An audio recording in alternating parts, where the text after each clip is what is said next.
Bismillahirrahmanirrahim. Assalamualaikum warahmatullahi wabarakatuh.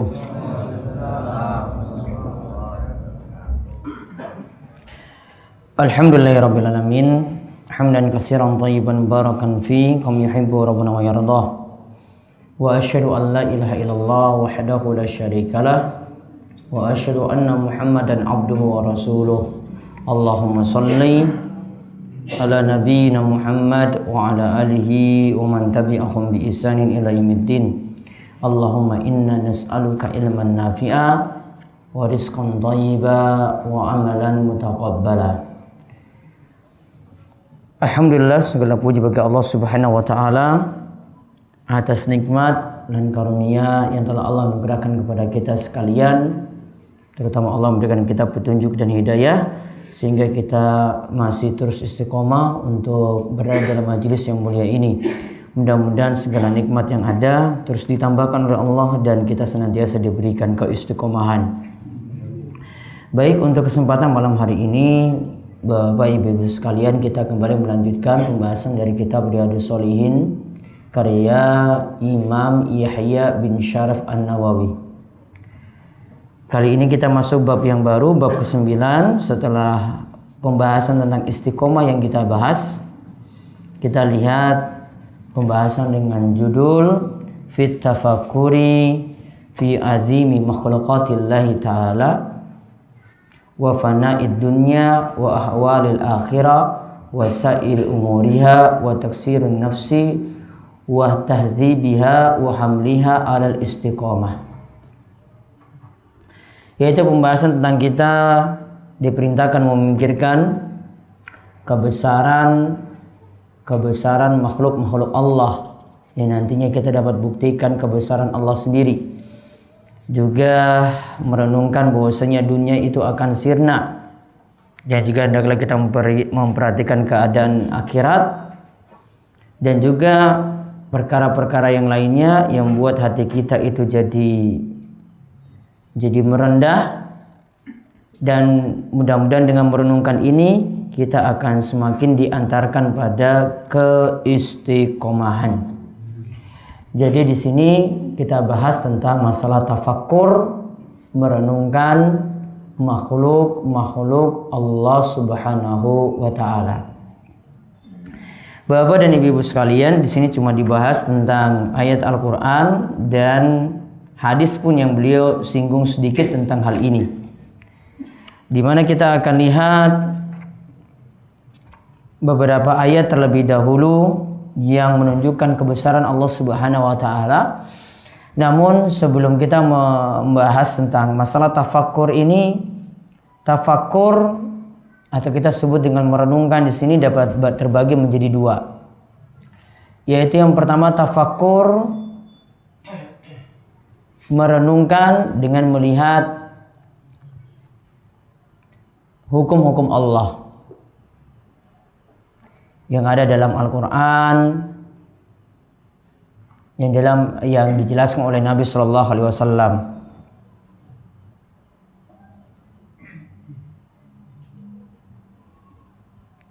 Sedangkan yang kedua, merenungkan kebesaran Allah lewat makhluk-makhluknya. Merenungkan kebesaran Allah lewat makhluk-makhluknya.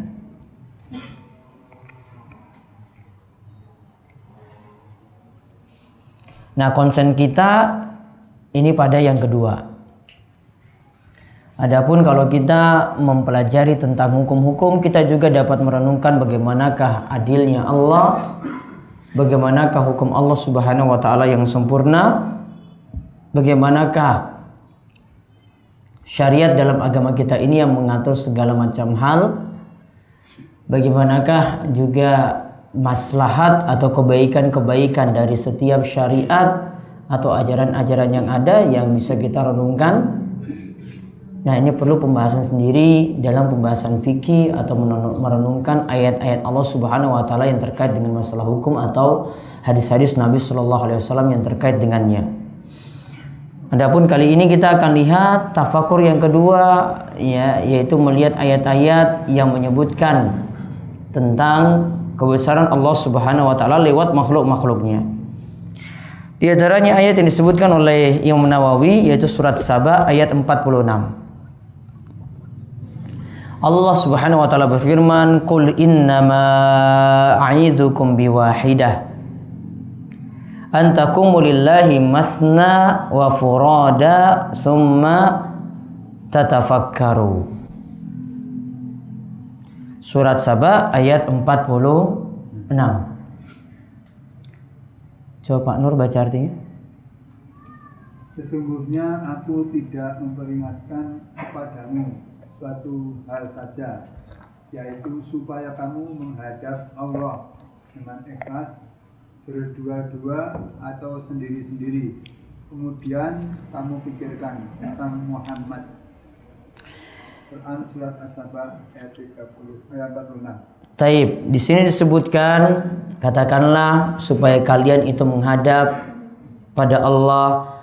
Di sini aku peringatkan, kata Allah, satu peringatan saja, supaya kalian itu menghadap Allah berdua atau sendirian, dan akhirnya kalian bisa merenungkan tentang kuasa Allah Subhanahu wa taala. Bapak dan ibu-ibu sekalian, ayat ini menerangkan tentang keadaan orang-orang kafir yang diingatkan dengan risalah Nabi Shallallahu Alaihi Wasallam dan yang diingatkan dengan wahyu dari Nabi Shallallahu Alaihi Wasallam. Di mana sebelumnya orang-orang kafir itu selalu menggelari Nabi SAW dengan syair, tukang sair, kadang juga dengan majnun, orang gila, juga dengan kuhan, tukang sihir. Jadi dengan sebutan-sebutan yang jelek. Kemudian ketika itu diperintahkan untuk membuktikan bahwasanya Allah itu ada, Allah itu punya kuasa, Allah itu yang berhak disembah, maka cukup kalian itu menghadap Allah dengan berdua-dua atau dengan sendirian. Maka nanti kalau kalian renungkan dengan baik, maka nanti kalian akan mendapatkan atau membuktikan kuasa Allah Subhanahu wa taala. Dan kemudian pada ayat yang berikutnya, surat Ali Imran ayat 190-191. Inna fi khalqis samawati wal ardi wa ikhtilafil laili wan nahar la ayatin liulil albab alladzina yadhkuruna Allaha qiyaman wa qu'udan wa 'ala junubihim wa yatafakkaruna fi khalqis samawati wal ardi rabbana ma khalaqta hadza batila subhanaka faqina adzabannar. Coba dibacakan artinya, Pak.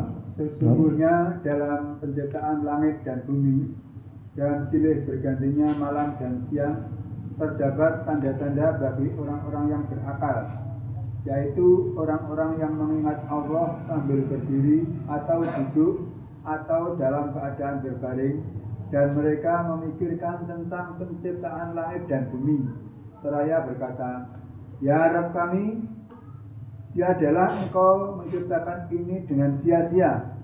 Maha suci Engkau, maka pelihara kami dari siksa neraka."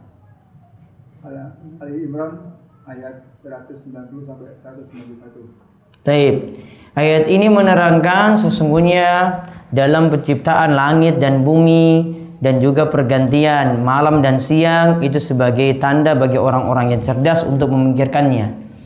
Yaitu mereka memikirkan ayat-ayat tadi, yang pertama dalam keadaan berdiri, kemudian yang kedua dalam keadaan duduk, kemudian yang ketiga dalam keadaan berbaring. Kemudian mereka memikirkan tentang penciptaan langit dan bumi, dan tentu saja, ya Rabb kami, tidaklah Engkau menciptakan hal ini dengan sia-sia. Subhanaka, maha suci Engkau, faqina adzabannar, selamatkanlah kami dari siksa neraka.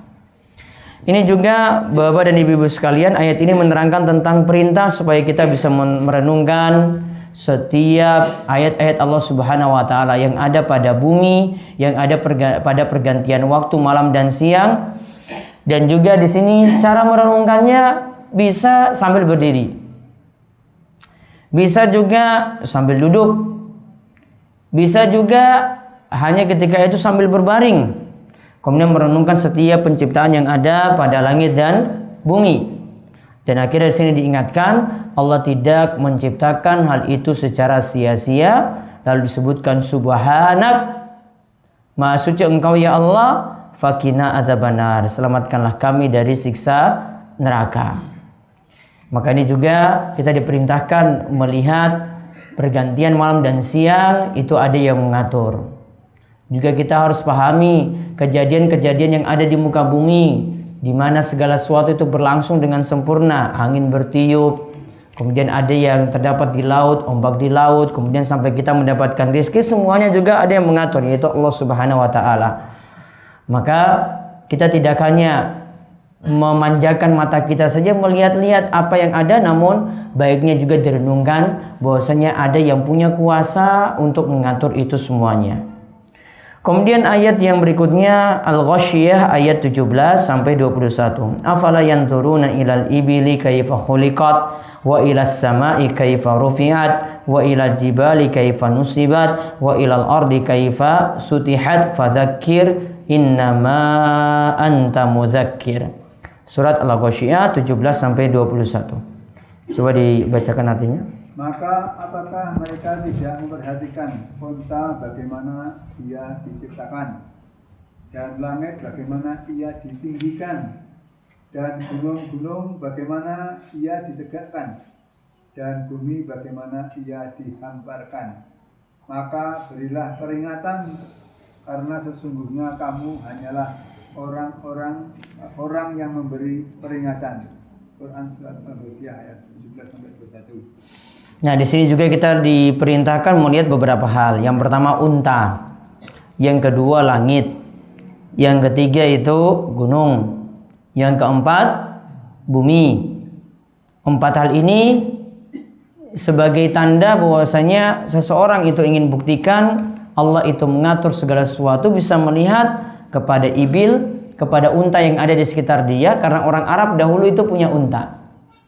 Ini unta, bagaimanakah unta itu diciptakan. Kemudian langit, lihat pada langit, yaitu pada langit bagaimanakah langit itu ditinggikan.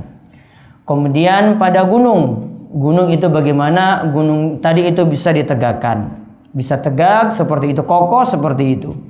Wa ilal ardi kaifa sutihat, yaitu bagaimanakah bumi itu dihamparkan. Kalau tadi gunung itu ditancapkan, kemudian bumi tadi itu bagaimanakah dihamparkan. Fadzakir innama anta mudzakir. Ingatlah kalian itu cuma sebagai pemberi peringatan saja. Nah, ini ceritanya, ini ingin diingatkan tentang orang-orang Arab waktu itu, yang mereka ingin bukti bahwasanya Allah Subhanahu wa taala yang mampu mengatur segala sesuatu. Di antaranya Allah itu yang mengatur hujan. Maka pertama kali dilihat, coba lihat unta itu. Unta itu kalau dalam keadaan haus butuh air.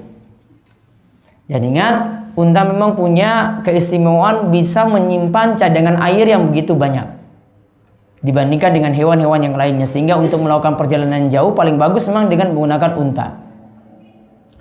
Nah, kalau unta dalam keadaan haus, maka coba lihat ke langit. Nantinya Allah Subhanahu wa taala itu akan turunkan hujan. Ya, maka beralih dari unta, lihat ke langit. Allah nanti akan turunkan hujan. Hujan itu akan turun ke gunung-gunung. Kemudian beralih kepada bumi, yaitu di daratan. Maka ini memang ada kaitannya. Ketika itu orang-orang Arab ingin membuktikan bagaimanakah wujudnya Allah atau kuasa Allah Subhanahu wa taala khususnya dalam mengatur hujan. Nah, kalau ingin tahu seperti itu, Allah itu ada, Allah itu kuasa atas segala sesuatu, maka disuruh memandang pada hal-hal yang ada di sekitar mereka, orang-orang Arab ketika itu. Maka kalau membuktikan adanya Allah, membuktikan Allah itu yang mencipta, yang mengatur segala sesuatu, cukup buktinya adalah pada segala sesuatu yang ada di sekitar kita saja. Kalau ini ada unta, unta tidak mungkin ya ada begitu saja, pasti ada sebabnya sebelumnya. Kemudian kalau adanya langit, langit tidak mungkin tegak begitu saja di atas. Padahal tidak ada tiang-tiang yang menopang langit tadi seperti atap kita yang ada di rumah. Namun langit itu bisa ada di atas kita.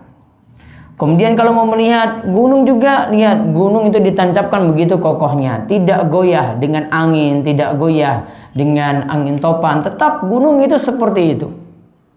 Begitu pula untuk bumi, bagaimanakah bumi dihamparkan begitu luas, di situ ada pohon-pohon, di situ ada sungai-sungai, di situ ada berbagai macam kehidupan yang kita bisa hidup di situ. Ini juga menunjukkan bagaimana kuasa Allah Subhanahu wa taala. Terus ayat surat Muhammad ayat 10, afalam yasiru fil ardi fayanzuru. Baca artinya. Maka apakah mereka tidak mengadakan perjalanan di muka bumi sehingga mereka dapat memperhatikan? Surat Muhammad, Quran surat Muhammad ayat 10. Apakah mereka tidak berjalan di muka bumi sehingga mereka itu dapat memperhatikan? Jadi memperhatikan ayat-ayat Allah atau kuasa Allah juga dengan kita berjalan di muka bumi. Terus dan ayat tentang kali ini itu banyak sekali. Di antaranya juga hadis sebelumnya yang sudah dibahas, namun hadis ini dikatakan oleh Syekh Salim bin Id Al-Hilali, hadisnya dhaif, al-kayyisu man dana nafsahu. Ada situ artinya, Pak Nur? Orang yang cerdik ialah orang yang selalu memperhitungkan muhasabah keadaan dirinya. Orang yang cerdas itu adalah orang yang selalu muhasabah diri. Orang yang cerdas itu adalah orang yang selalu muhasabah diri. Sebelumnya ada di hadis nomor 66. Ya, di hadis nomor 66, orang yang cerdas adalah orang yang pandai untuk muhasabah diri, mengoreksi dirinya sendiri. Namun hadisnya dikatakan oleh Syekh Salim, hadisnya adalah hadis yang dhaif, dikeluarkan oleh Imam Tirmidzi. Namun secara makna memang benar kalau kita ingin tafakur tidak jauh-jauh, mulai dari diri sendiri. Lihat organ tubuh, lihat cara kerja badan kita, lihat pernapasan dalam diri kita, lihat cara bagaimana Allah Subhanahu menciptakan otak sehingga kita bisa berpikir. Nah, mulai muhasabah diri itu dari diri sendiri sebelum melihat yang ada di sekitar kita. Wallahu a'lam bishawab. Itu pembahasan dari bab ke-9 tentang tafakur. Sekarang kita lihat bab yang baru, bab 10. Fil mubadara ilal khairat wa hassu man tawajjaha li khairin alal iqbal alaihi bil jaddi bin ghairi taraddud. Dibaca artinya bab 10. Beberapa bersegera kepada kebaikan dan menganjurkan kepada orang yang menuju kebaikan supaya menghadapinya dengan sungguh-sungguh tanpa keraguan-raguan. Baik. Perintah supaya kita bersegera dalam kebaikan. Bagi orang yang bersegera dalam kebaikan, maka lakukanlah kebaikan tadi dengan sungguh-sungguh tanpa ada keraguan. Jadi ini dikenal dengan istilah fastabiqul khairat. Kita berlomba-lomba dalam kebaikan. Yang si A punya kebaikan kita kejar, ya, tanpa menginginkan kebaikan yang ada pada orang lain, yang ada pada si A tadi itu hilang. Ini diistilahkan dengan ghibthah. Ya, bisa dicatat, ini istilahnya disebut ghibthah.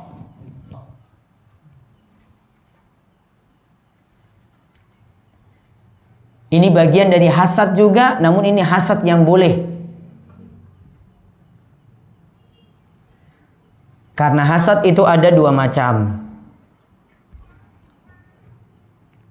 Yang pertama ada hasad yang tercela,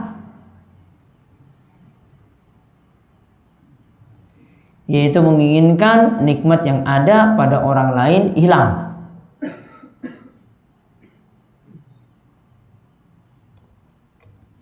Nah, hasad yang pertama ini akan menghancurkan kebaikan-kebaikan kita sendiri. Kita kok selalu cemburu, nggak suka pada kebaikan yang ada pada orang lain, nikmat yang ada pada orang lain. Tanda juga bahwasanya kita sebenarnya protes pada takdir Allah. Entah dilihat dari kekayaannya, cemburu kepada ya barang-barang baru yang dia miliki, cemburu pada rumah yang bagus, cemburu kepada ya barang-barang yang dia bawa keseharian atau perhiasan yang dia miliki. kita ingin nikmat orang lain itu hilang, ini namanya hasad. Ini definisi versi dari jumhur atau kebanyakan para ulama. Kemudian ada hasad yang kedua, ada hasad yang terpuji yang disebut ghibthah. Yang disebut ghibthah.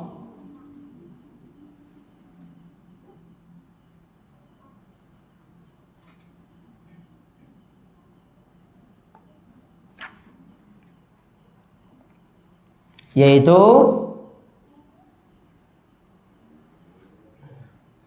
menginginkan sama dengan orang lain, namun tidak ingin nikmat orang lain itu hilang.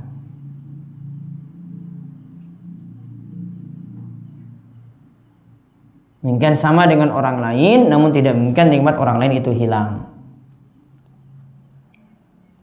Contoh misalnya, pingin kaya supaya bisa rajin sedekah. Kita itu ingin kaya supaya bisa rajin sedekah, sama seperti orang kaya tetangga kita. Tetangga kita kaya, dia rajin sedekah, kita rezekinya biasa-biasa saja. Kita ingin supaya sama seperti orang kaya tadi, tanpa menginginkan kekayaan yang ada pada tetangga kita itu hilang. Ini namanya ghibthah. Ada orang yang punya ilmu, kita ingin punya ilmu yang sama juga. Akhirnya kita belajar terus, kaji Al-Quran terus, kaji hadis terus, supaya mendapatkan yang sama. Atau mungkin kita dapat lebih, namun tidak ingin nikmat, yaitu ilmu yang ada pada orang lain tadi itu hilang. Dan kalau niatannya, kekayaannya yang itu hancur, ya itu nanti jadi hasad yang pertama, hasad yang tercela. Ingin ilmunya itu dia lupakan semuanya, hilang semuanya, masuk hasad yang pertama, yaitu hasad yang tercela. Kalau ini kita sebut dengan ghibthah. Nah, ghibthah di sini kita berlomba-lomba dalam beramal soleh, dalam ibadah, dalam urusan akhirat. Di sini bukan bahasanya untuk urusan dunia, supaya terdepan jadi kaya, supaya terdepan jadi punya jabatan tinggi, supaya terdepan punya golongan yang lebih tinggi, bukan. Namun tujuannya di sini adalah supaya terdepan dalam masalah akhirat. Dan inilah sifat para salaf, sifat para ulama di masa silam yang soleh. Mereka itu berlomba-lomba untuk urusan akhirat. Sampai-sampai ada para ulama katakan seperti ini, Bapak Ibu sekalian. Jika engkau itu kalah dalam urusan dunia, kejarlah temanmu dalam urusan akhirat. Seandainya engkau kalah dalam urusan dunia, maka kejarlah temanmu tadi dalam urusan akhirat. Kalahkan dia dalam urusan akhirat. Sudah, dunia nggak dapat. Ya, dia dapat golongan lebih tinggi, dia dapat gaji lebih tinggi, orang lain dapat gaji seperti itu. Kita mau kejar-kejar juga sulit. Dan tidak manfaat juga kejar seperti itu. Sudah, kita sekarang kejar dia dalam urusan akhirat. Yang ini mungkin malas untuk ibadah, kita harus rajin lebih ibadah. Dia kurang dalam perhatian dalam masalah sholat berjamaah, kita perhatian dalam sholat berjamaah. Dia kurang untuk memperhatikan sholat sunnah, sholat duha, sholat tahajud, ya, sholat rawatib misalnya. Maka kita lebih perhatian untuk masalah itu. Maka kita lihat di sini ada dua ayat, Bapak Ibu sekalian, yang mau menjelaskan tentang hal ini. Allah Subhanahu wa taala berfirman, "Fastabiqul khairat." Al-Baqarah 148. Berlomba-lombalah dalam urusan kebaikan. Di sini ayat ini menerangkan Allah memerintahkan kepada kita untuk berlomba-lomba untuk urusan akhirat, untuk hal-hal kebaikan, untuk amalan soleh. Kemudian juga dalam surat Ali Imran ayat 133, wasari'u ila maghfiratin mir rabbikum wa jannatin arduhas samawati wal ard uiddat lil muttaqin. Bersegeralah untuk mendapatkan ampunan dari Rabb kalian, juga untuk mendapatkan surga yang luasnya seluas langit dan bumi, di mana surga ini akan disediakan bagi orang-orang yang bertakwa. Lihat kalimat yang awal disebutkan sari'u ila maghfirah. Berlombalah untuk mendapatkan ampunan Allah Subhanahu wa taala. Maka ayat ini menunjukkan kita diperintahkan untuk berlomba di dalam kebaikan. Di sini kebaikannya adalah cari ampunan Allah Subhanahu wa taala. Dan di sini ampunan ini tujuannya untuk mendapatkan surga. Kita berlomba untuk dapat ampunan Allah, juga berlomba untuk mendapatkan surga. Maka pelajaran dari ayat ini Bapak Ibu sekalian, kalau ada yang beramal soleh tujuannya untuk mendapatkan surga, itulah namanya ikhlas. Ya, bisa dicatat, kalau ada yang beramal soleh tujuannya untuk dapat surga, itu namanya ikhlas.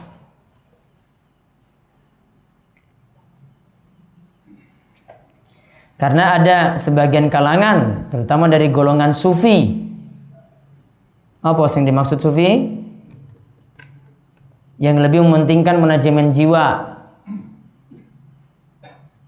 Namun dalam masalah ibadah, ya kadang itu ngawur, pokoknya asal-asalan, yang penting banyak ibadah, yang penting banyak wiridan, yang penting banyak zikiran, yang penting banyak sholawatan. Di antara pemahaman sufi seperti itu. Maka kadang dasar ibadahnya kurang jelas. Ya, sebagian kita itu ya tidak ngaku sufi, namun amalannya itu sufi.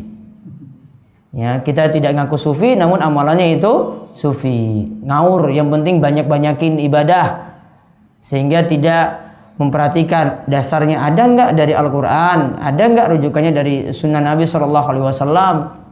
Perbanyak wiridan, perbanyak zikiran, perbanyak tahlil, perbanyak ini itu, namun tidak memakai dasar sama sekali. Nah, orang sufi itu punya keyakinan, diantaranya tokohnya, salah seorang tokohnya bernama Rabi'ah al-Adawiyah. Rabi'ah al-Adawiyah itu menyatakan, jangan sampai kita itu beramal cuma karena ingin mengharap surga atau takut neraka. Itu tidak ikhlas. Padahal di sini sudah disebutkan, berlombalah untuk mendapatkan surga. Ayat jelas. Wong kita berdoa juga meminta pada Allah supaya dijauhkan dari neraka. Allahumma inni a'udzubika minan nar. Ya Allah, jauhkanlah aku dari siksa neraka. Menunjukkan kita memang takut pada itu. Maka kalau kita beramal supaya tidak terjerumus dalam neraka, boleh. Bahkan itu yang disebut dengan ikhlas. Ya, karena perintah dari ayat ini juga demikian. Dan di sini Bapak Ibu sekalian, coba perhatikan, disebutkan tentang luasnya surga. Surga di sini disebutkan lebarnya itu seluas langit dan bumi. Lebarnya, ya tadi ya, arduha itu lebar. Ini benda ini, lihat benda ini punya lebar. Ya toh? Ini panjang. Ini lebar nggih? Ini lebar, ini panjang. Kalau dikatakan lebarnya itu seluas langit dan bumi, coba bayangkan panjangnya seperti apa. Panjang itu pasti berlipat-lipat dari lebar. Benda itu kan sifatnya kayak gitu, ada lebarnya yang pendek, ada panjangnya. Maka kalau lebarnya saja seluas langit dan bumi, bagaimanakah lagi dengan panjangnya?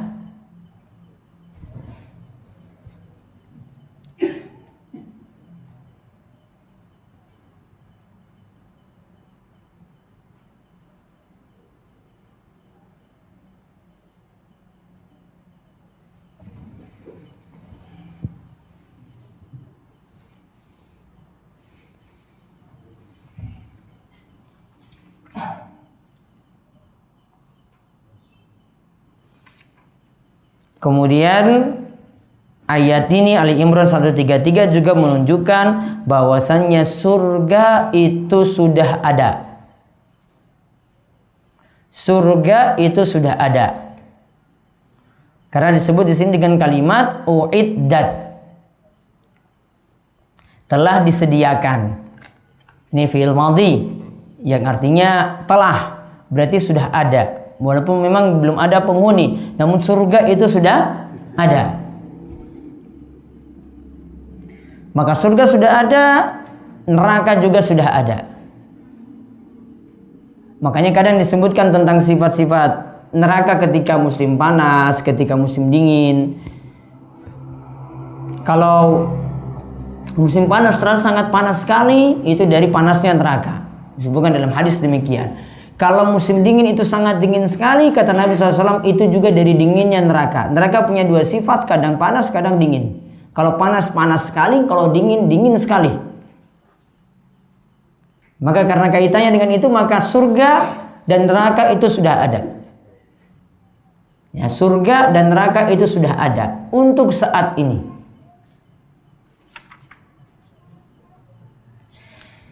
Adapun satu dalil yang kita lihat lagi, ini tentang hadis, yaitu dari Abu Hurairah radhiyallahu anhu, hadis nomor 87. Disebutkan bahwasanya Rasulullah SAW itu bersabda, badiru bil a'mali sholihah fasatakunu fitanun kaqat'il laili al-muslim yusbihu ar-rajulu mu'minan wa yumsi kafiran wa yumsi mu'minan wa yusbihu kafiran yabi'u dinahu bi'aradin minad dunya.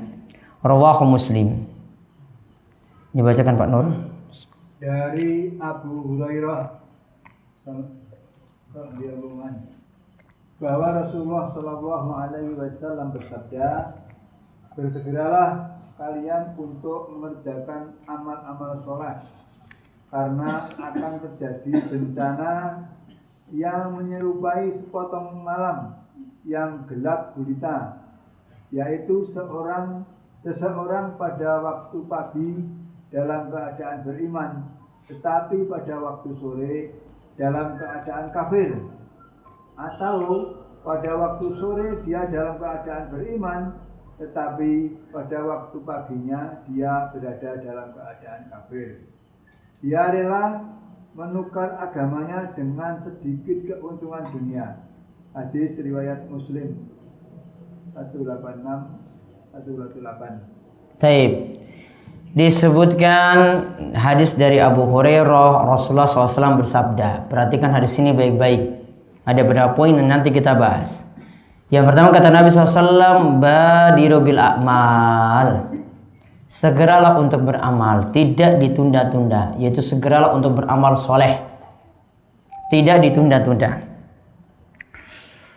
Karena nantinya itu ada musibah seperti potongan malam yang gelap, di mana ada orang yang di pagi hari yusbihur rajulu mu'minan wa yumsi kafiran. Ada orang yang di pagi hari itu beriman, di sore hari dia dalam keadaan kafir. Juga ada orang yang wa yumsi mu'minan wa yusbihu kafiran. Ada orang yang di sore hari dalam keadaan beriman dan di pagi hari itu dalam keadaan kafir. Yabi'u dinahu bi'aradin minad dunya. Dia jual agamanya dengan sebagian dari kenikmatan dunia. Dia tukar agamanya dengan kenikmatan-kenikmatan dunia. Rawahu Muslim. Hadis ini diriwayatkan oleh Imam Muslim, yaitu dia ditukar dengan kenikmatan dunia yang nanti bisa hilang. Maka yang pertama di sini disebutkan bersegera beramal soleh. Faedah yang pertama, apa yang dimaksudkan dengan amal soleh? Amal soleh ini bukan sekedar amalan. Kalau sekedar amalan, jenengan tinggal tambah amal terus. Namun amal soleh ini adalah amal yang pakai tuntunan, yaitu punya dasar dari Nabi kita Muhammad Sallallahu Alaihi Wasallam. Sama ketika kita mau di bulan Ramadan juga dituntut setiap ibadah yang dilakukan, apalagi pahalanya berlipat-lipat di bulan Ramadan, kita berusaha untuk sesuai dengan tuntunan. puasanya yang kita lakukan jangan sampai nilainya itu sia-sia, tidak punya nilai apa-apa. Karena nanti melakukan pembatal atau ada yang melakukan perusak-perusak puasa. Karena dalam hal puasa itu ada yang merusaknya ada dua, ada pembatal, jelas membuat puasanya tidak sah. Yang kemudian ada yang kedua yaitu perusak pahala.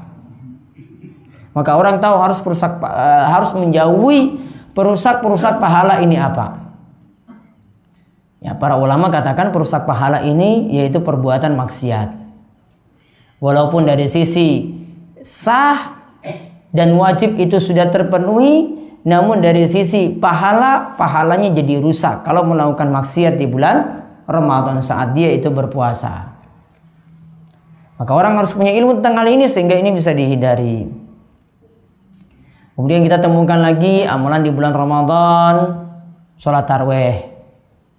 Jika orang harus melakukannya dengan sesuai tuntunan. Terkadang kita cuma asal ikut-ikutan saja. Contoh misalnya kita dapat lembaran, ini berisi zikir-zikir seperti ini. Ayo baca nanti di masjid kita nanti ya setelah tarawih. Gak tahu ini rujukannya dari mana, cuma tahu dari masjid sebelah dapat. Ya, kemudian dibagi lagi ke masjid yang lainnya, disebar lagi. Tidak ada referensi sama sekali yang disebutkan. Contoh misalnya satu zikir yang di sini berdasarkan hadis yang dhaif. Saya yakin jenengan juga hafal. Yaitu dibaca kalau tidak salah antara sholat tarawih atau bar tarawih.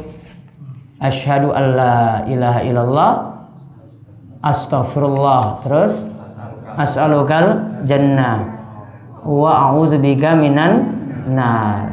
Terus ada lanjutannya? Allahumma innaka afun. Kalau itu bisa. Ya, yang bacaan ini yang pertama ini hadisnya dhaif. Didhaifkan oleh Syekh Albani dalam silsilah ad-dhaifah.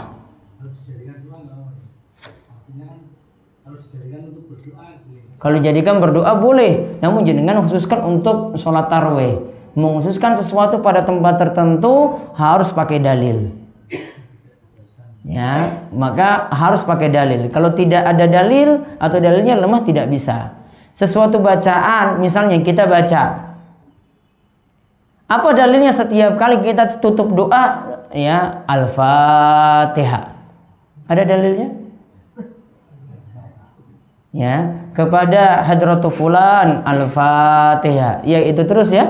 Nah, mengkhususkan seperti ini juga harus pakai dalil. Kenapa nggak ganti surat Al-Ikhlas?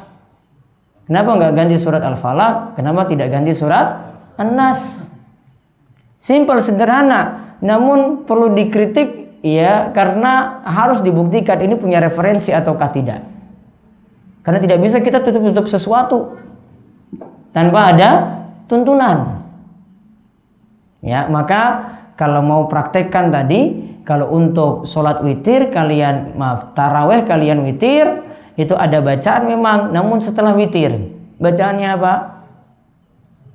Berwitir Subhanal Malikil Quddus, Subhanal Malikil Quddus, Subhanal Malikil Quddus, Rabbil Malaikati Warruh. Rasul baca Rabbil, dia dia tawabi ke kata sebelumnya. Karena sebelumnya Malikil Quddus, ini Rabbi. Bacanya Subhanal Malikil Quddus untuk ucapan yang ketiga suaranya tambah keras. Subhanal Malikil Quddus, Subhanal Malikil Quddus, Subhanal Malikil Quddus. Yang ketiga tambah keras. Terus Rabbil Malaikati Warruh. Ada riwayatnya jelas. Kemudian yang kedua baca Allahumma inni a'udzu biridhaka min sakhatik wa bi mu'afatika min uqubatik wa a'udzu bika minka la uhsi sana'an 'alaik anta kama asnaita ala nafsi. Ini dibaca bar salat witir. Kalau tadi Allahumma innaka afun tuhibbul afwa fa'fu anni, ini yang dibaca kata Aisyah ketika bertanya pada Rasul, kalau saya seandainya dapat Lailatul Qadar, bacaan apa yang saya baca? Kemudian Rasul itu ajarkan Allahumma innaka afuwun, tidak tambah karim. Karim tidak ada tambahan. Cuma Allahumma innaka afuwun tuhibbul afwa fa'fu anni. Karena tambahan karim tidak ada dalam kitab Sunan At-Tirmizi yang menyebutkan doa ini. Ya, jadi cuma Allahumma innaka afuwun tuhibbul afwa fa'fu anni. Contoh kenapa ini tadi saya katakan tidak ada di sela-sela tarawih bacaan tertentu. Jenengan kalau mau lihat tayangan televisi ketika sholat tarawih di Masjidil Haram, waktu istirahat tidak ada baca apapun. Ya, nanti lihat sendiri, cek sendiri. Sesudah yang jadi imam itu tidak komandoi jamaah untuk baca apapun. Ya. Mau lihat di Masjid Nabawi juga sama. Ya. Maka memang benar kalau sholat tarawih itu sholat untuk yang artinya secara bahasa itu artinya istirahat. Sehingga tidak memforsir jamaah untuk banyak-banyak ketika itu untuk aktivitas kecuali sholat. Kalau jenengan mau zikir silahkan, namun tidak dikomandoi, namun tidak ya dipaksakan pada jamaah untuk baca zikir di antara sela-sela tarawih dan witir tadi. Kalau ini dianggap aneh, ya memang ajaran Nabi SAW dari dulu itu sudah dianggap gharib, ya sudah dianggap aneh. Karena Islam itu yang pertama itu aneh dan nanti akan kembali juga dalam keadaan yang aneh. Kalau kita tidak amalkan seperti itu pasti dituduh orang aneh. Ya memang orang aneh seperti itu. Amalannya sederhana. Namun pingin sesuai dengan tuntunan. Nah itulah yang dimaksud amalan soleh. Amalan soleh itu punya dasar. Amalan soleh itu sesuai dengan tuntunan. Punya tuntunan, punya dasar. Kita tidak pakai yang turun-temurun terus. Namun apa yang jadi dasar dari Nabi SAW itulah yang kita pakai. Ya, tinggal Islam itu butuh untuk dimurnikan, dikembalikan lagi seperti awal. Ya, Islam itu butuh dimurnikan, dikembalikan lagi seperti awal, dan dimurnikan ini yang susah. Karena kita itu sudah campur dengan ajaran macam-macam. Tadi di antara yang saya sebutkan ajaran sufi yang ada di tengah-tengah kita. Ya, di tengah-tengah kita itu ajaran seperti itu. Makanya perlu dimurnikan, dibersihkan dari khurafat-khurafat, dari amalan-amalan yang tidak ada tuntunan alias bid'ah. Kemudian disebutkan di sini berlomba dalam amalan saleh, Badiru bil a'mali salihah. Berlombalah dalam melakukan amalan soleh. Maka kita diperintahkan untuk berlomba-lomba dalam kebaikan. Faedah yang kedua, kita diperintahkan untuk berlomba-lomba dalam kebaikan. Kemudian faedah yang ketiga, kita diperintahkan untuk berpegang teguh dengan ajaran agama. Karena di akhir zaman fitnahnya itu semakin besar. Maka kata si Salim di sini beliau katakan wujubut tamassuk biddin. Wajib memegang ajaran agama kita ini. Dalam hadis Al-Irbad bin Sariyah diriwayatkan oleh Imam Tirmizi, addu 'alaiha bin nawajid. Gigit ajaran Nabi SAW itu seperti kalian gigit dengan gigi geraham kalian. Gigit sesuatu dengan gigi geraham kalian. Karena kalau pakai gigi belakang itu lebih kuat daripada pakai gigi seri di depan. Kalau gigi seri di depan bisa copot, namun kalau di belakang lebih kuat. Kata Nabi SAW, pegang teguh ajaran Nabi dan Khulafaur Rasyidin itu dengan gigi geraham kalian. Ibarat harus pegang kuat-kuat. Apalagi di sini sebutkan karena di akhir zaman itu fitnahnya besar. Banyak aliran sesat, banyak ajaran-ajaran yang sudah tercampur. Di sini sebutkan fitnahnya seperti potongan gelap malam. Kenapa disebutkan potongan gelap malam? Alias tidak ketahuan ini benar ajarannya ataukah tidak. Wong gelap, gimana kita bisa tahu? Mau meraba juga sulit, mau menerka ini siapa yang datang juga sulit, karena diibaratkan dengan gelap malam.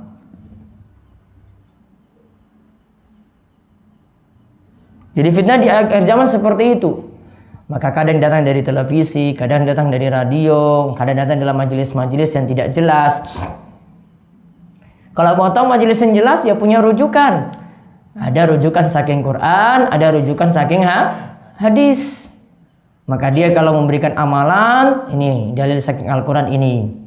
Kalau memberikan amalan, oh ini ada hadisnya ini. Riwayatnya jelas. Sehingga orang yang mengamalkan amalan tersebut jadi tenang. Wah, saya punya rujukan. Wah, saya punya pegangan. Jadi akhirnya yang gelap tadi dia punya pegangan karena ada ilmu. Ilmu yang jadi pelita untuk menerangi tadi sesuatu yang tidak jelas.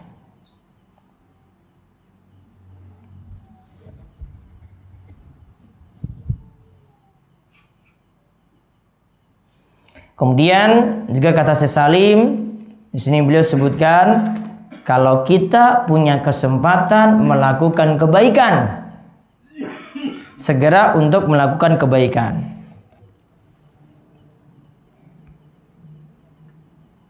Kalau punya kesempatan lakukan kebaikan, segera lakukan kebaikan.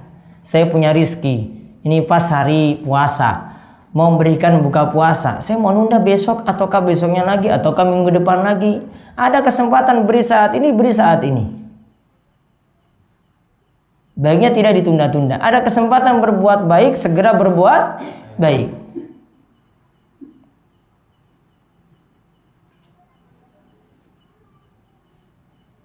Kemudian hadis ini juga menunjukkan ada keadaan orang yang imannya itu bisa berubah. Paginya itu beriman, sorenya itu kafir. Atau ada yang sorenya itu kafir, besok paginya, sorenya itu beriman, besok paginya itu jadi kafir. Iman itu bisa berubah. Maka tugas kita jaga iman ini dan tawakal bergantung pada Allah Subhanahu wa taala. Kita jangan merasa pede dengan diri kita sendiri. Coba lihat doa Nabi SAW. Pernah kita bahas ini dalam beberapa hadis sebelumnya, yaitu ketika bahas tawakal. Allahumma laka aslamtu wa bika amantu wa alaika tawakkaltu wa ilaika anabtu wa bika khasamtu. Allahumma inni a'udzu bi izzatika la ilaha illa anta antudillani antal hayyu allazi la yamutu wal jinnu wal insu yamutun. Ya Allah, Allahumma laka aslamtu, aku berserah diri padamu. Wa bika amantu, aku beriman padamu. Allahumma laka aslamtu wa bika amantu wa alaika tawakkaltu, aku bertawakal padamu, aku kembali padamu dan aku mengadu setiap urusanku kepadamu ya Allah. Maka bergantung pada Allah untuk masalah iman di sini. Ya, tawakal dan segala urusan digantungkan pada Allah, apalagi untuk iman kita. Kita pasrahkan pada Allah untuk iman ini terjaga. Kemudian dilanjutkan doa ini, ya Allah, aku minta perlindungan kepadamu dengan kuasamu, dengan izamu, dengan keperkasaanmu, ya, supaya aku tidak dijadikan sesat. Engkau itu maha hidup ya Allah, sedangkan makhluk yang lainnya, jin, ya, sedangkan makhluk-makhluk yaitu jin dan manusia itu nantinya itu akan mati. Engkau Allah itu maha hidup, tidak akan mati, sedangkan jin dan manusia itu akan mati. Kita diperintahkan itu pasrah pada Allah supaya selamat dari kesesatan. Karena ada orang yang keadaannya paginya dengan sorenya berbeda. Pagi beriman, sorenya kafir murtad. Kemudian faedah yang lainnya lagi dari hadis ini, iman itu bisa batal dengan seorang itu melakukan pembatal keislaman. Iman itu bisa batal. Sama seperti wudhu kita itu bisa batal dengan melakukan pembatal-pembatal wudhu. Wudhu kita bisa batal cuma karena kentut. Maka Islam juga bisa batal karena melakukan pembatal-pembatal Islam. Maka ada yang beriman, akhirnya gara-gara melakukan pembatal keislaman jadinya kafir. Pernah Nabi SAW itu sebutkan tentang seseorang yang dikatakan ada dua orang, yang satu itu masuk surga gara-gara lalat, dan yang satu masuk neraka gara-gara lalat. Dikatakan masuk surga gara-gara lalat atau masuk neraka gara-gara lalat, berarti sebelumnya itu beriman. Karena kalau tidak beriman, ngapain dikatakan dia masuk neraka gara-gara lalat?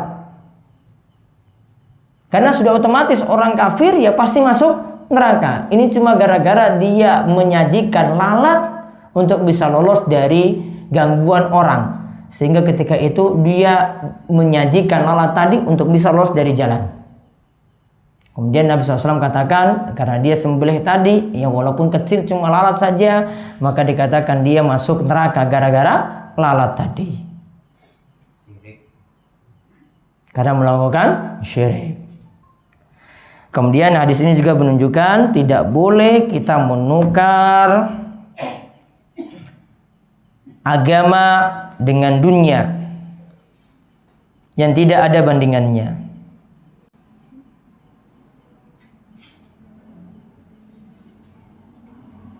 Tidak boleh seseorang itu menukar menukar agama dengan dunia yang tidak ada harganya.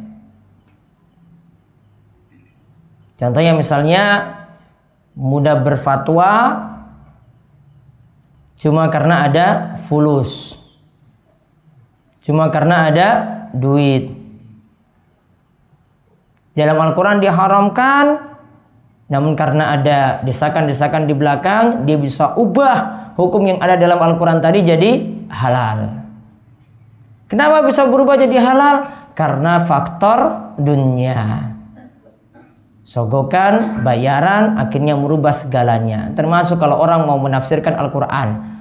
Ya, ada yang mau menafsirkan cuma gara-gara ada dorongan-dorongan di belakang, ya disogok sekian.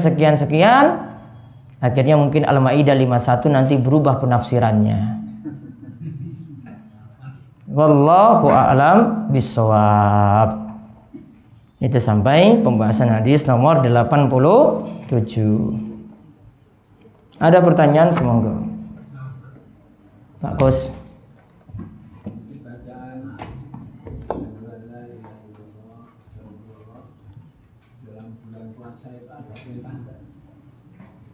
Walaupun tidak harus diselesaikan dalam bulan Ramadan.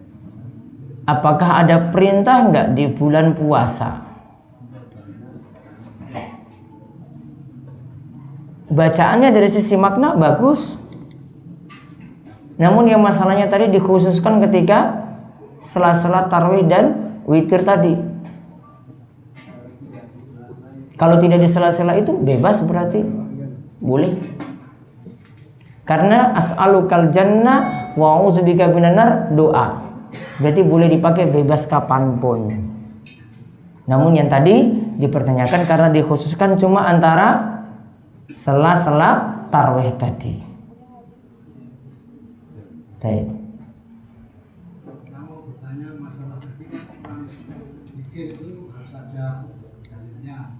Dalam Al-Quran diperintahkan untuk zikir sebanyak-banyaknya. Iya, diperintahkan dalam Al-Quran untuk zikir sebanyak-banyaknya. Terus kalau kita mempunyai prinsip misalnya orang Allah itu mencintai yang jahil. Terus kita baca Al-Baqarah 21 kali, yaitu apakah dengan dalilnya seperti itu diperbolehkan? Allah memerintahkan Allah mencintai yang jahil. Nah itu kalau kita berdasarkan itu apakah boleh kita membaca Al-Baqarah 21 kali, 30 kan jahil itu? untuk apa tujuannya? Dalilnya cuma itu gitu. Nah, dalilnya umum, namun penerapannya belum bisa. Contoh misalnya, saya terapkan setiap bar sholat saya baca surat misalnya surat Al-Kahfi misalnya. Setiap bar sholat saya baca seperti itu 1 kali saja. Kalau ini dirutinkan setiap waktu, dia khususkan afdolnya itu bar sholat, bukan pada hari Jumat misalnya. Ya, kalau pada hari Jumat ada dalilnya. Namun kalau dia khususkan, saya hari Senin ini saya mau bar sholat, bar maghrib, Isya, saya mau khususkan terus besok lagi khususkan lagi. Bukan tujuan untuk menghafal, itu bukan. namun nganggap istimewa kalau dilakukan ketika itu, maka ini harus butuh dalil.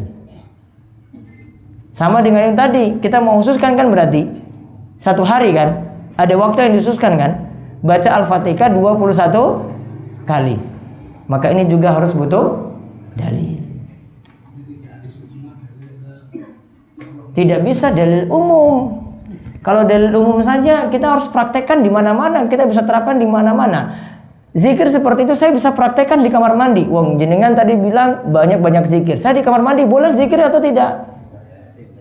Enggak boleh.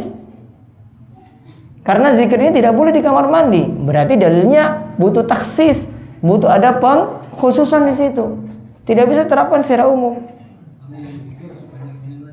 Zikir sebanyak-banyaknya kata para ulama, disebutkan juga di Riyadhus Shalihin ini ketika Imam Nawawi menjelaskan Kitabul Azkar.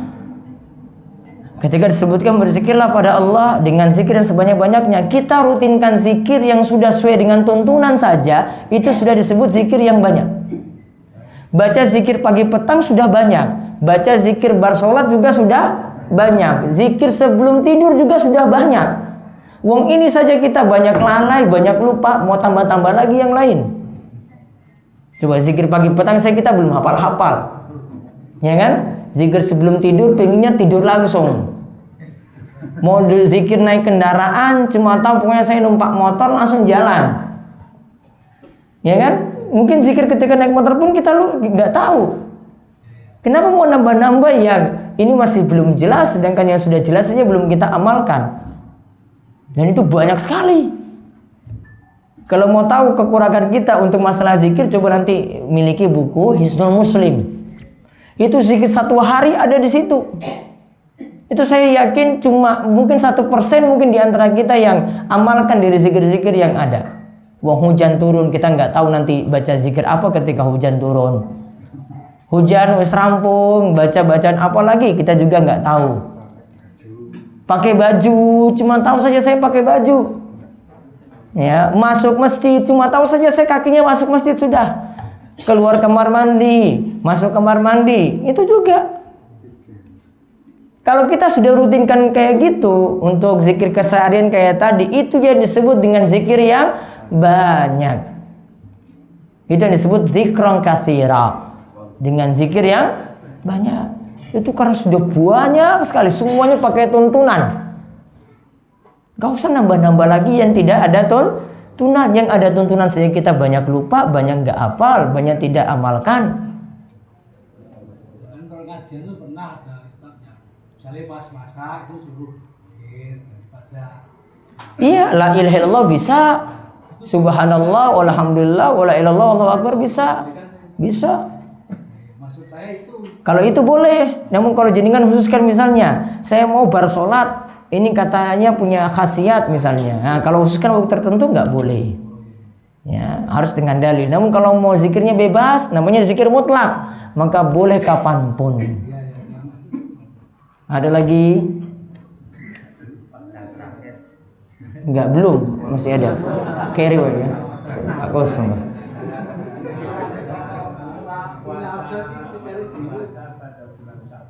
Puasa pada bulan Sya'ban.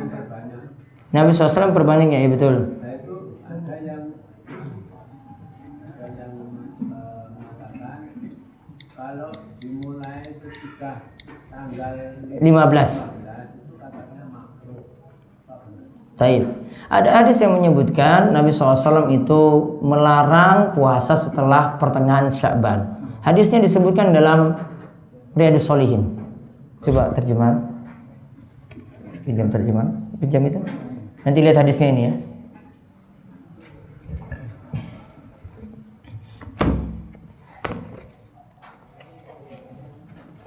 Lihat di kitab Al-Fadhail.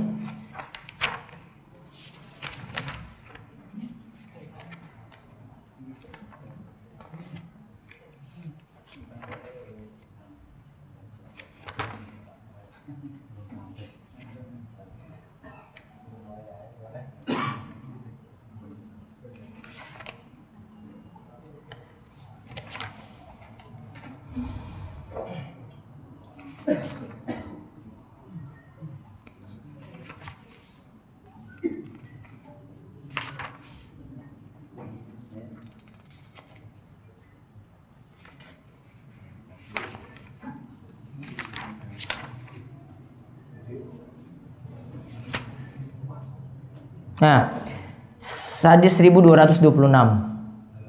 Halaman 556. Idza baqiya nisfun min Sya'ban fala tasumu. Jika bulan Sya'ban itu jika tersisa pertengahan Sya'ban, berarti dari 15 ke atas 556, maka janganlah kalian puasa. Ada catatan situ, hadis ini riwayat Tirmidzi, hadisnya hasan sahih. Syalbani mensahihkan hadis ini. Ya ya. Itu betul Pak? Pak Gus sudah dapat? 1226 di hadis paling atas. Idza baqiya nisfun min Sya'ban fala tasumu. Betul? Sudah ada ya? Taib. Itu hadisnya. Namun hadis ini mengalami kritikan oleh para ulama. Ada yang menganggap yang pertama hadis ini mansukh. Sudah dihapus hukumnya. Dihapus dengan apa? Ada hadis nanti saya sebutkan sebelumnya. Dan jumhur ulama, kebanyakan ulama masih membolehkan berpuasa setelah pertengahan Sya'ban dengan melakukan beberapa puasa. Misalnya ada yang belum nyaur puasa, boleh nyaur setelah separuh Sya'ban. Ada yang punya kebiasaan puasa Senin Kemis, boleh juga puasa Senin Kemis setelah separuh Sya'ban. Ada yang punya puasa Daud kebiasaan, maka bisa berpuasa setelah separuh Sya'ban. Ini ya. Dan untuk dalil yang bertentangan dengan dalil tadi, lihat di halaman sebelumnya 555 hadis 1224.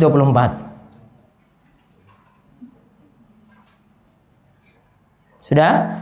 Dari Abu Hurairah radhiyallahu anhu, Nabi SAW bersabda, la yataqaddamanna ahadukum Ramadan bi shaumi yaumin aw yaumain illa ayyakuna rajulun kana yasumu shaumahu falyasum dzalikal yaum. Janganlah salah seorang di antara kalian mendahulukan Ramadan dengan puasa 1 hari atau 2 hari. 1 atau 2 hari berarti kan setelah Sya'ban, setelah separuh Sya'ban, ya kan? Janganlah mendahulukan puasa 1 atau 2 hari. Berarti kalau 3 hari sebelumnya masih boleh. 4 hari sebelum Ramadan berarti masih boleh. Berarti 1 minggu sebelum Ramadan juga masih boleh. Kecuali ada orang yang punya kebiasaan puasa, maka silakan dia berpuasa karena kebiasaannya tadi. Hadis ini bertentangan dengan hadis tadi, kata para ulama. Ya, hadis tadi dilarang berpuasa setelah separuh Sya'ban. Padahal hadis ini katakan yang dilarang 1 atau 2 hari sebelum Ramadan. Berarti 1 minggu sebelum Ramadan saya masih boleh puasa. Sehingga ada ulama yang katakan hadisnya mansukh. Alasan yang pertama mansukh, yaitu dihapus dengan hadis seperti ini. Kemudian ada ulama yang katakan tetap masih boleh, dengan catatan yang puasa-puasa yang dibolehkan ada puasa qadha, ada puasa sunnah yang jadi kebiasaan. Ketika itu masih boleh juga. Yang jelas tidak boleh 1 atau 2 hari sebelum Ramadan. Atau dari tanggal yang masih muda berhenti sebelum tanggal 15, dilanjutkan sesudah 15. Boleh. Jadi dari tanggal muda di bulan Sya'ban lanjut sampai tanggal 15. Terus berhenti. Terus lanjut lagi setelah tanggal 15. Berarti ingin puasa semuanya? Boleh. Boleh. Dan dalil yang ketiga, Nabi SAW itu memperbanyak puasa pada bulan Sya'ban. Ini jadi dalil juga, setelah nisfu Sya'ban berarti Nabi SAW juga puasa. Karena kalau dikatakan banyak itu harus lebih dari separuh. Maka setelah nisfu Sya'ban tetap masih boleh puasa. Yang penting 1 atau 2 hari sebelum Ramadan tidak. Baik, ada lagi?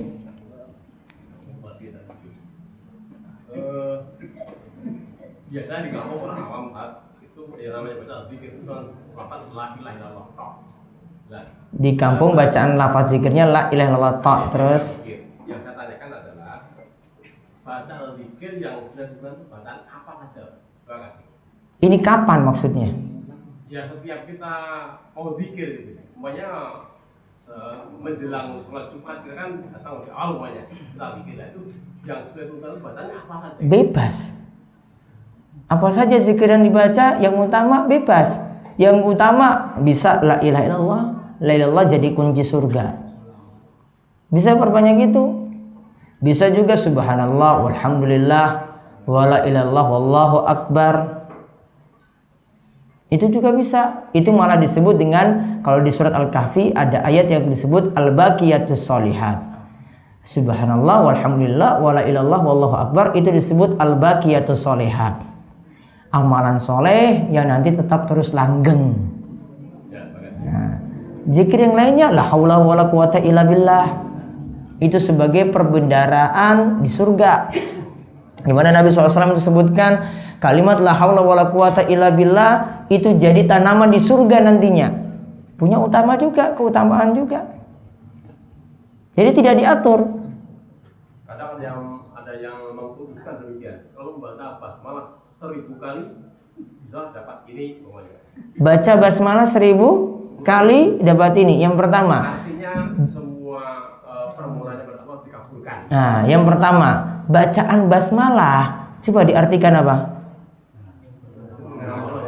Doa atau bukan itu? Dengan nama Allah yang Maha Pengasih lagi Maha Penyayang. Pujian atau doa? Pujian kan? Pujian, bukan doa. Jadi kalau jenengan katakan semua doanya terkabul, itu bukan doa. Pujian beda dengan doa loh. Saya baca subhanallah, maha suci Allah. Pujian apa doa? Pujian. La haula wala quwata illa billah. Pujian apa doa? Pujian. Pujian namun nanti punya kandungan lagi di dalamnya. Kita pasrah pada Allah. Nah itu kandungannya. Beda kan? Beda. Jadi kalau jenengan bilang bismillah 1000 kali itu jadi doa, wah ini bilang jadi doa, wah ini isinya saya bukan doa. Doanya itu kalimat seluruh ihdinas siratal mustaqim, surat Al-Fatihah seterusnya sampai akhir itu baru isinya doa. Satu. Kemudian yang kedua, zikir itu jarang kita temukan dari Rasul itu sampai angka 1000. Yang biasanya paling banter, paling maksimal berapa? 100. La ilaha illallah wahdahu la syarika lahul mulku wa lahul hamdu wa ala kulli syai'in qadir. 100 satu hari. Ya tak? Astagfirullah 100 satu hari. Subhanallah, alhamdulillah, Allahu akbar 33 masing-masing kan digenapkan dengan la ilaha illallah wahdahu la syarika lahul mulku wa lahul hamdu wa ala kulli syai'in qadir. Genapnya juga jadi 100. Jarang yang lebih daripada itu. Bahkan saya belum tahu yang lebih daripada 100 ini. Jadi kalau sudah 1000, ada yang 10.000, ada yang 20.000, wah itu bisa tanda tanya besar. Ya ada istilah pemesanan, ada istilah apa malam sabat, malam hari Sabtu, sabat kan ada tahlil bupong lagi dari makhluk itu. Nah kita bahas jumlahnya tadi, jumlahnya masalah. Kalau jangan tandakan jumlahnya masalah. Maka ingat kaidah penting, kita dituntut bukan banyak amalan, namun bagus amal. Karena dituntut dalam ayat itu liyabluwakum ayyukum ahsanu amala. Kalian itu diuji mana yang bagus amalnya, bukan mana yang paling banyak amalnya. Yang penting kualitas. Kualitasnya gimana? Kalau kualitasnya bagus sudah itu cukup. Kalau banyak malah ngawur masalah. Ya, paham ya prinsipnya tadi. Kita tidak dituntut banyak amal, namun yang dituntut bagus amalnya, yaitu kualitasnya yang bagus. Kualitas amal yang dituntut. Jadi prinsip dasar seperti tadi. Ya.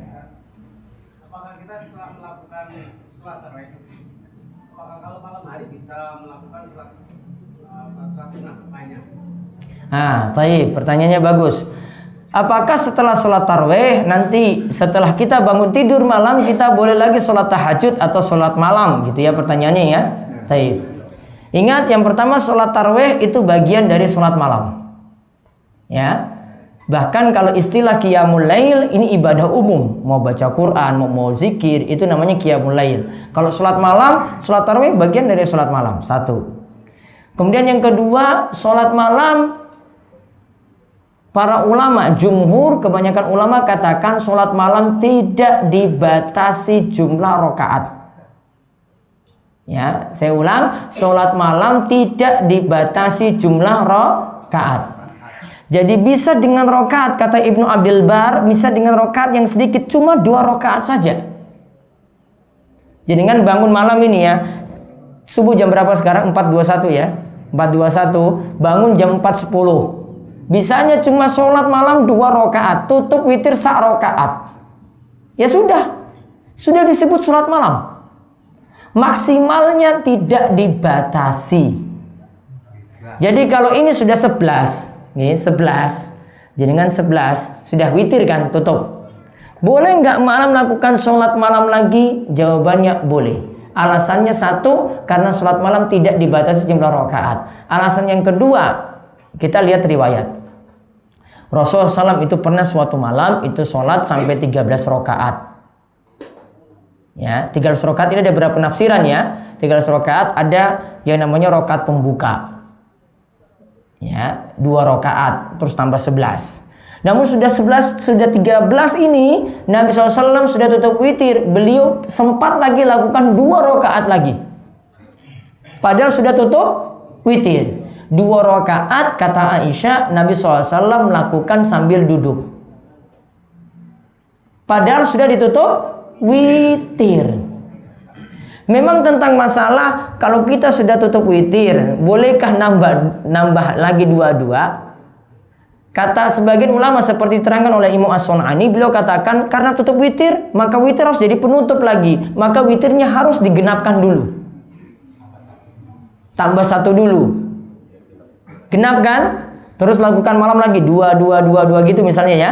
Terus sampai dapat sepuasnya. Lalu tutup witir lagi. Namun pertanyaannya sekarang, wong Nabi SAW katakan la witroni fil lail, tidak boleh ada 2 witir dalam 1 malam. Itu tadi sudah 3 witir. Ya kan? Nah, berarti solusinya apa? Sudah, witir tadi sudah cukup. Namun menutup sholat malam dengan witir tadi tidak wajib. Artinya tidak jadi keharusan, kita tidak boleh nambah lagi. Masih boleh nambah. Namun tidak boleh jadikan 2 witir dalam 1 malam. Berarti jenengan bangun tahajud tidak perlu tutup witir lagi. Pertanyaan selanjutnya, gimana kalau kita tarweh? Kita cukup sampai 8 saja. Witirnya nanti 3 rakaat nanti untuk sholat tahajud. Saya katakan baiknya tidak. Karena nanti akan luput dari pahala. Kata Nabi SAW, innahu man qama ma'al imam hatta yansorifa kutiba lahu qiyamul laila. Siapa yang sholat bersama imam sampai imam itu selesai. Imam selesainya kalau 11, kita ikut sampai 11. Maka dia mendapatkan pahala sholat semalam suntuk. Jenengan bubar dari 8, baru bubar langsung, jenengan tidak dapat pahala ini. Walaupun niatannya nanti 3 rakaat nanti untuk tahajud dan witir di rumah. Namun yang ini tidak dapat. Biar ini dapat, sudah tutup witir bareng imam. Setelah itu malam cukup tambah ya sholat tahajud yang diinginkan. Paham ini? Tidak perlu witir lagi. Ya. Apakah setelah itu ini lain sholat tarawih? Kalau sholat malam kita bangunnya setengah 4, kita selesai 13 rakaat. Setelah kita selesai sholat, apakah kita wajibkan berzikir sampai menjelang subuh? Taib. Pertanyaannya, kita sudah sholat malam 13 rakaat. Sudah selesai sholat, apakah kita harus berzikir sampai subuh? Tidak. Jadi kan mau tidur setelah itu boleh. Bahkan kalau mau tidur pun biar nggak ketahuan kita bangun malam lebih bagus. Yang penting tidurnya nggak kebablasan. Kenapa saya katakan tadi kok tidur setelah sholat malam itu lebih bagus? Karena biar orang-orang sekitar tidak nilai, wah ini kayaknya rajin sholat malam ini, dia segar sekali. Namun kalau kita bangunnya jam itu pas orang lihat, bangun, wah ini ketahuan nggak sholat malam. Padahal kita sholat, jadinya amalan tersembunyi, terbebas dari riya, lebih ikhlas.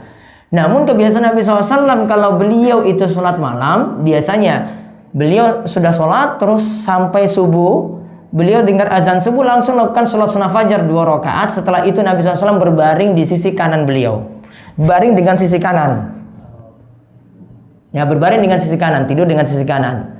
Itu beliau lakukan setelah sholat sunnah fajar. Namun kata para ulama ini dilakukan untuk orang yang tadinya sholat malam, itu waktu istirahatnya cuma sebentar, saya tidur sebentar, kemudian bangkit lagi. Nabi SAW bangkit lagi untuk melaksanakan sholat subuh. Baik. Satu lagi belum sesok. Saya puasa Syawal, Pak. Puasa Syawal Itu seandainya dikerjakan bersama-sama, sak rombongan, sak masjid gitu. masjid, Puasa Syawal serombongan ya. dan mengadakan juga buka bersama, Apakah boleh atau tidak? tidak, itu boleh atau tidak? Boleh-boleh saja. Alhamdulillah. Nyawal bareng kan, terus buka puasa bareng. Ya malah biar orang yang lain tuh tahu, kompak. Malah jadi ringan buka puasanya daripada sendiri-sendiri. Ya, godaannya juga tidak terlalu banyak. Boleh. Baik. Ya, terakhir. Terakhir ini bermasalah oke itu mau takjilan gitu, tahun takjilan itu upaminipun dilalai dina wong mau ngaturaken nek hari-hari ingkang sae monggo kita ngedalaken kok gitu. Nah itu kok ngedalaken takjilan ning dheweke kepepet mektune mboten gadah duit atau kok dheweke utang terus dinggo takjilan. Ya, utang untuk takjilan gitu. Terus perping pindhone masalah nggon gugah-gugah sawo-sawo ngangge gamelan kok enten di posisi masyarakat kowe iki ganggu lek gugah-gugah mari aku dadi tangi kaget ning ana sisi lain matur nuwun Mas mong jenengan saged gugah kula ya, bangunkan makan sahur. Baik. Ping tigone Tenan. tigone masalah imam iku tangket-tangket mboten tadi pripun Wis tiga apa? pamane kula ngimami jenengan. Terus. Iya, apa-apa. Lah niku kula tanglet kali-kali sama kawan-kawan tiga-tiga. Apa salat tarawih di sini? Kalimatmu apa langsung dibukan? Namari lho. Ya tayyib. Coba diulang yang pertama apa tadi?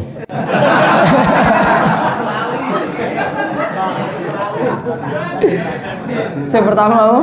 Masalah takjil mau jenengan matur. Takjilan dengan utang boleh. Yang penting bisa nyaur. Karena utang tetap utang. Namun asalnya ya baiknya sesuai dengan kemampuan. Namun kalau berutang nggak masalah, yang penting niat kemampuan. Sudah. Yang kedua, Yang nomor loro niku masalah gugah sahur. Di sisi lain lah ada menguntungkan merugikan. Iya. Kalau kebanyakan untung apa rugi? Alternatif kali minggu. Enten sing terus kaget. Tuh ana sing nesu, enten sing boten matur nuwun iku wae matur kemawon. Iku pripun solusine tengah-tengahipun. Tengah-tengahnya, sekarang bangunkannya pakai alat apa? Musik. Baiknya diganti. Nggak seperti itu. Jadi pakai apa? Wah, digugah diketok pintu nih.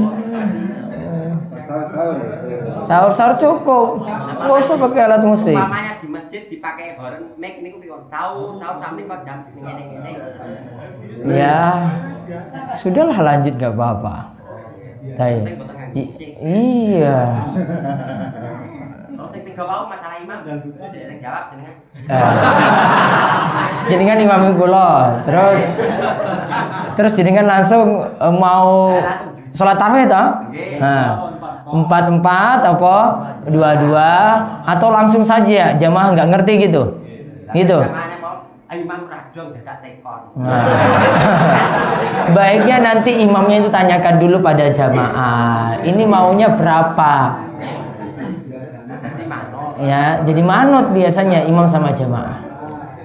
Biar nggak jadi konflik. Karena nanti kalau tiba-tiba imamnya 2-2, jamaahnya ngertinya biasanya 4-4 ya, jamaahnya kaget nanti. Wah, ini kok gini? Sama seperti jenengan misalnya datang ke masjid ya, misalnya kalau saya sendiri tidak mengeraskan bismillah. Okay. Namun ketika di masjid jenengan harus pakai bismillah karena jamaah itu kebiasaannya bismillah semuanya ngertinya.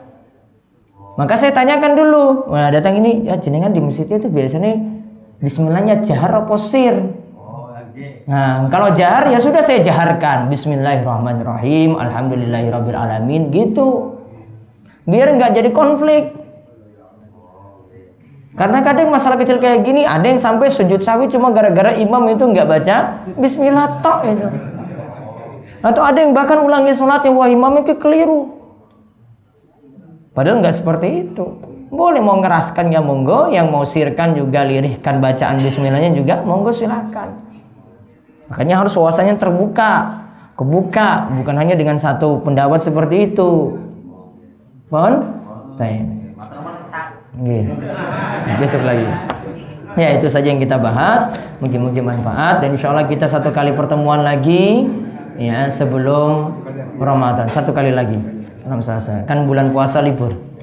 Ya, kita tutup kalian doa kafaratul majlis. Mudah-mudahan kita semuanya diberikan kesehatan dan panjang umur dan terus diberikan kemudahan dalam kebaikan. Kita tutup kalian doa kafaratul majlis. Subhanakallahumma bihamdika asyhadu an la ilaha illa anta astaghfiruka wa atubu ilaik. Assalamualaikum warahmatullahi wabarakatuh.